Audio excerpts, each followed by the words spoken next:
بسم اللہ الرحمن الرحیم قال نبی صلی اللہ علیہ وآلہ وسلم الحیاء شعبۃ من الایمان صدق اللہ العظیم و صدق رسولہ النبی الکریم صلی اللہ علیہ وآلہ وسلم۔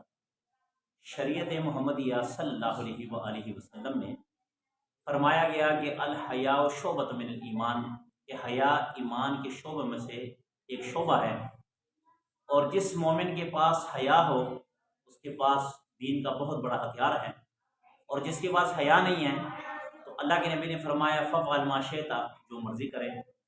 ایک ضابطہ یاد رکھنا، نبی پاک صلی اللہ علیہ وآلہ وسلم نے جو فرمایا ہے اس میں ہمارے لیے بہتری ہے، جس چیز سے منع فرمایا ہے اس سے بھی ہمارے لیے بہتری ہے۔ ایک چیز ایسی ہے کہ بندہ اپنی بیوی اپنے پر ہمیشہ کے لیے حرام کر لیتا ہے۔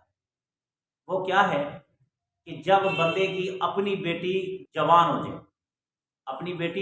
ہو جائے تو اب باپ کو چاہیے کہ اس بیٹی کو اپنے ساتھ نہ سلائے، جوان بیٹی کو اپنے ساتھ نہ سلائے، اور لڑکا جوان ہو جائے تو ماں کو چاہیے کہ لڑکا اپنے ساتھ نہ سلائے۔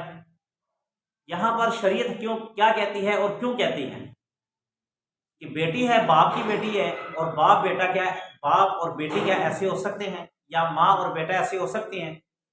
ہو نہیں سکتے ہیں، مگر ہو جاتا ہے۔ کیا مطلب؟ شیطان ہر کسی کے ساتھ ہے، اور شیطان اور نفس یہ ہمارا سب سے بڑا دشمن ہے۔ جب بیٹی باپ کے ساتھ سوئے گی، اللہ نہ کرے شیطان آ گیا، اس پر شہوت آ گئی، اس کی نیت خراب ہوگی، آٹومیٹکلی اس کی بیوی اس کے نکاح سے نکل جائے گی، وہ حرام ہو جائے گی اس کی ہمیشہ کے لیے۔ کوئی صورت نہیں ہے، نکاح بھی نہیں ہے، حلالہ بھی نہیں ہے، کوئی چیز نہیں ہے، ہمیشہ کے لیے اس پر یہ بیوی حرام ہوگی۔ اپنی بیوی کیا ہوگی؟ حرام ہوگی۔ بیٹی کو شہوت کی نگاہ سے دیکھنا، ہاتھ ڈالنا، یہ سارے طور طریقے جو نا بیوی حرام ہو جائے گی۔ اسی طرح اگر ماں کے ساتھ بیٹا سویا ہوا ہے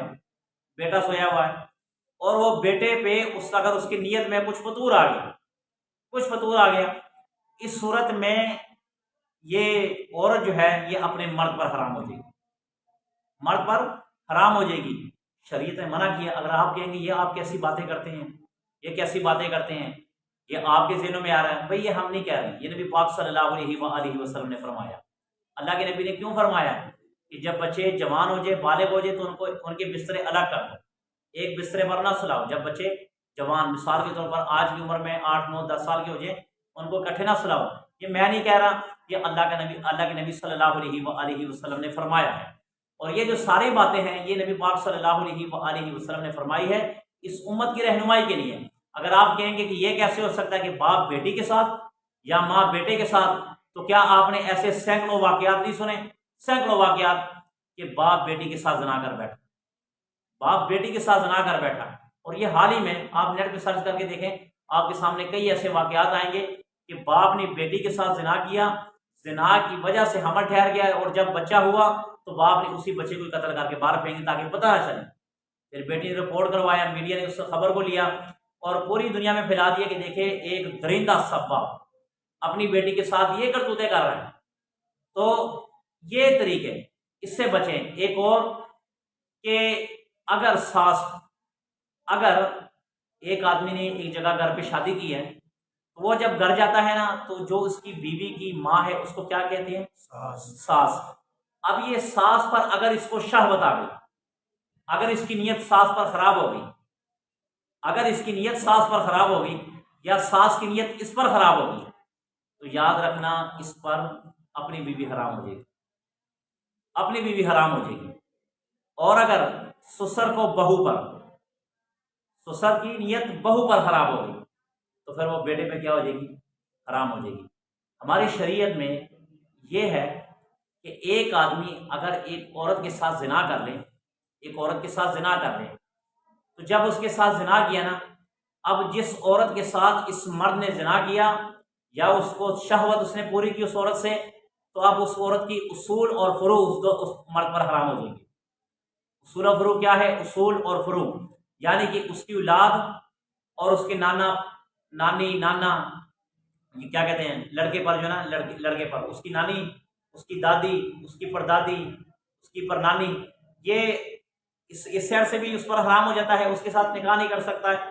اور اس کی بیٹی، اس کی پوتی، پڑپوتی، سگڑ پوتی، اس طرح نیچے جاتے ہوئے، یعنی کہ اصول اور فروع یہ دونوں اس مرد پر حرام ہو جائیں گے کہ جس عورت کے ساتھ اس نے کیا کیا، زنا کیا۔